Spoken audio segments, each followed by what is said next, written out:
Franchement, je crois qu'on peut dire que je maîtrise l'environnement Windows. Mais c'est pas vraiment le cas pour Linux.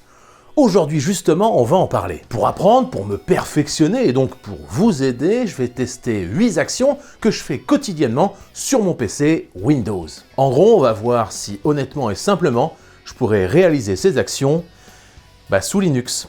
En gros, je vais répondre à la question, est-ce qu'honnêtement je pourrais passer sur Linux à 100% demain matin? Hey, salut noob et bienvenue dans cette toute nouvelle vidéo. Vous avez compris le thème de la vidéo. Pour celles et ceux qui ne connaissent pas, Linux est un système d'exploitation. Ben oui, c'est comme Windows ou macOS. À la base, Linux est open source, c'est-à-dire que le code source, le programme vraiment, est ouvert à tous et vous pouvez aller le voir ce qui se passe dans le système d'exploitation.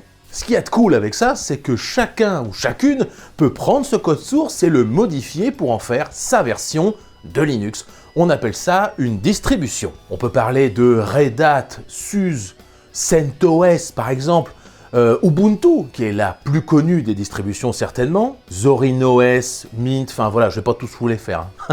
Aujourd'hui, je vais tester Debian, qui est un peu le papa ou la maman, bref, de Ubuntu. J'ai pris un disque dur, il est là, directement 1 Tera, voilà, je me suis pas embêté, et je vais installer Linux dessus en débranchant mes autres disques Windows pour éviter les conflits ou pour éviter que je fasse une grosse bêtise. Allez, c'est parti, on se met sur le PC et on va aller un peu bosser. Pour installer Linux sur mon disque, j'ai tout simplement utilisé Balena, Etcher. Les liens sont bien sûr en description. J'ai donc installé Etcher, puis j'ai téléchargé mon image de Debian au format ISO directement sur le site officiel. J'ai inséré une clé USB qui sera formatée, puis j'ai lancé le processus. C'est ultra simple et plutôt rapide. Par la suite, j'ai démarré mon PC en appuyant sur la touche F11. Chez vous, ce sera peut-être F2 ou Supprime ou F12, j'en sais rien. En gros, j'ai lancé le boot menu. J'ai répondu aux questions de Debian, j'ai mis un nom de PC, j'ai tout configuré, bref, ça a fonctionné parfaitement et c'est un premier bon point pour Linux. Ensuite, la galère a commencé. J'ai une AMD Radeon 5600 XT et j'ai dû regarder plein de sites ou de vidéos, tester des commandes que je ne connaissais pas, bon ça c'est plutôt cool, pour trouver mon souci. En gros, j'avais une résolution dégueulasse en 1024 par 768, le pilote pour Linux n'était pas bien installé. J'avoue qu'on a une certaine fierté quand on tryhard un peu et qu'on trouve, mais c'est pas vraiment simple pour un néophyte, on va pas se le cacher. Ah, et autre info, je vous mets en description la vidéo YouTube qui m'a aidé si vous avez le même souci que moi. Ça c'est normal. Bon, maintenant que les étapes préparatoires sont ok, on va passer à la première utilisation que je fais de mon PC. Comme beaucoup, je surfe sur internet. Alors vu que j'avais déjà passé pas mal de temps à chercher et à installer ma carte graphique, vous l'aurez deviné, je n'ai rien eu à faire et ça a marché direct. Le premier point est donc validé et on passe au point suivant, écrire un texte ou faire de la bureautique en général. Pour de la bureautique, j'ai choisi l'installation de Debian avec LibreOffice directement installé dessus. Vous pouvez aussi l'installer sur Windows et c'est gratuit, LibreOffice par exemple. C'est franchement largement suffisant pour mes besoins et ça peut être une bonne alternative au pack Office qui lui est payant, à la maison ou dans des écoles par exemple. Je valide ce point largement et on passe au point suivant, le montage vidéo. Alors pour l'instant, ça commence bien franchement. On peut faire plein de choses sur Linux et honnêtement, au moment où j'en suis, ça me suffirait, je suis presque à deux doigts de me dire, est-ce que je vais pas lâcher mon Windows ? Allez, on va voir si pour le montage, c'est aussi intéressant. J'ai testé KDN Live, je sais pas comment on dit, qui était indiqué sur plusieurs sites comme étant une bonne alternative au pack Adobe pour faire du montage vidéo. D'un côté, je suis content parce que j'ai assez vite trouvé mes marques pour le basique, le cut, tout ça, voilà. Mais d'un autre côté, je suis tellement formé à faire du montage sur Premiere que j'ai du mal à être objectif. On a Premiere que je maîtrise, mais qui coûte 49 € par mois avec le pack complet Adobe Creative Cloud. Et de l'autre côté, on a une alternative libre et gratuite qui m'a permis de faire 95% de ce que je fais avec Adobe. J'ai par exemple trouvé comment faire un zoom, faire une transition qui fait un peu années 90, on va pas se le cacher. Et j'ai assez vite trouvé mes repères. Je valide ce point avec un petit bémol, on en reparlera tout à l'heure en conclusion. Étape suivante, on va essayer de faire une miniature. J'ai choisi The Gimp, qui permet à la manière de Photoshop de réaliser du traitement d'images. Encore une fois, tellement habitué à ce maudit Photoshop, je n'ai pas un regard très objectif. J'ai galéré pour mettre un simple contour, pour faire de l'estampage ou pour ajouter une simple ombre portée. Là, ce que j'ai envie de dire après 1 heure d'utilisation, c'est que... C'est de la merde. Quoi ? Alors qu'en fait, je suis sûr que si je prenais le temps de me former, ou s'il le fallait vraiment, je pourrais m'y mettre et devenir bon, et faire la même chose qu'avec Photoshop. Encore une fois, je valide ce point, parce que oui, on peut faire une miniature gratuitement sur Linux, ou faire de la retouche photo, mais... On en parle en conclusion, calme-toi, oh, dis donc là, oh.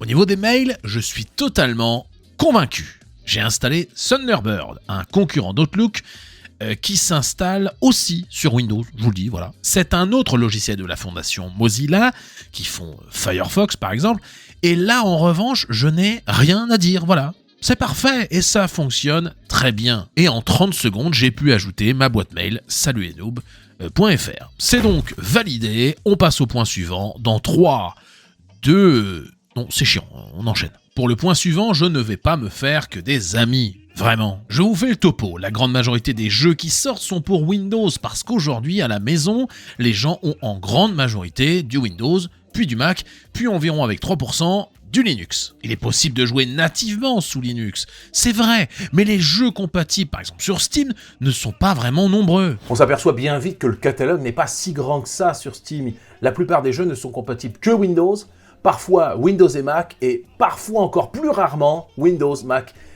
et Linux. Et moi, je suis un peu un gamer, on va pas se le cacher. Alors certains me diront « Oui, mais on peut installer Wine ou Play on Linux et jouer quand même. » Non, t'es gentil, quand tu veux aller quelque part, tu y vas à pied, en trottinette, en voiture, en train, en bateau ou en avion, ce sont de vraies alternatives. En revanche, quand t'es comme moi un gros gamer qui a testé des milliers de jeux vidéo dans sa vie, tu ne peux pas avoir en seul et unique boot un Linux. Ou alors tu ne joues qu'à CSGO. J'ai quand même testé dans ma bibliothèque Steam Chivalry, et c'est vrai que c'était compatible.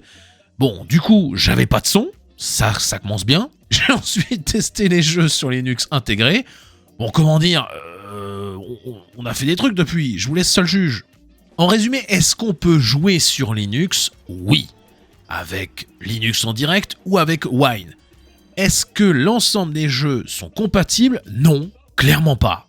C'est donc un mouais, et donc pas un vrai ok, le jeu n'est pas vraiment fait pour Linux. Ou Linux n'est pas vraiment fait pour le jeu. Enfin voilà, je vous laisse méditer là-dessus. Alors, je n'ai pas recréé mon serveur Minecraft sur Linux, car j'en avais déjà un que j'avais monté à l'époque. Alors oui, je valide direct, ça marche nickel, c'est parfait, mais je ne l'ai pas retesté pour cette vidéo en tant que telle. On appelle ça de la flemme, désolé. En revanche, pour toutes les vidéos que vous avez vues, je les ai prises avec OBS que j'ai installé sur mon Debian. Il a donc fallu les envoyer sur un autre Windows pour ensuite faire le montage sur Premiere. J'ai donc fait un partage des deux côtés, l'un de Windows qui accède à Linux et qui a fonctionné, et de l'autre Linux qui accède à un partage Windows. Et pareil, ça a très bien marché. Ce dernier point est donc validé avec un petit bémol qu'on appelle le SMB V1, mais on en parle dans la conclusion maintenant. Bon, au final, le bilan est assez mitigé. Si on exclut les galères que j'ai eues avec les pilotes de cartes graphiques, globalement, l'installation s'est bien passée.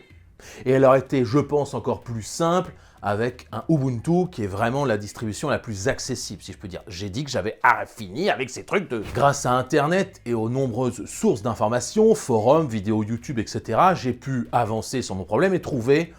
En, on va dire 30 minutes, j'ai pu installer mon pilote comme il fallait, mais j'ai un peu galéré. Ça, c'est un bon point, la communauté sur Linux. Ensuite, vraiment, si je ne faisais que surfer, aller sur Netflix ou écrire des mails, si je ne faisais que faire des mathématiques, faire de la programmation d'ailleurs, voilà, par exemple, je serais à 100% sur Linux, vraiment, mais vraiment. Sauf que je ne fais pas que ça. Je suis tellement dépendant d'Adobe Premiere.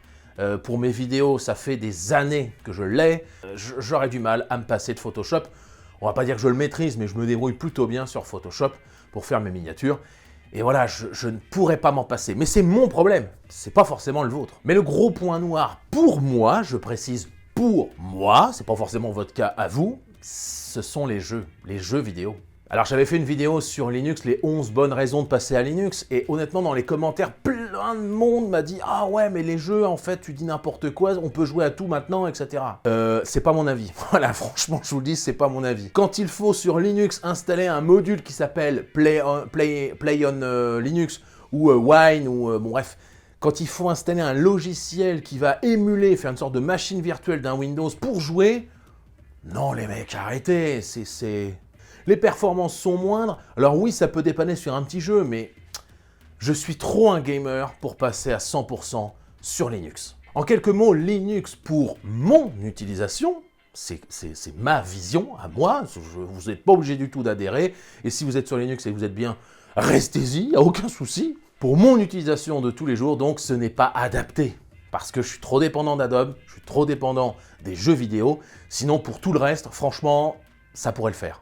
Merci d'avoir regardé cette vidéo, soyez cool dans les commentaires, ne commencez pas à insulter les Windowsiens ou à défoncer les Linuxiens, vous pouvez donner votre avis, bien sûr, lâchez un pouce bleu, partagez, abonnez-vous, merci à vous, et moi comme chaque fin de vidéo plutôt, mais c'est vrai que je la sors le dimanche, donc c'est un peu la fin de semaine, je vous dis salut, bande de noobs, au revoir madame.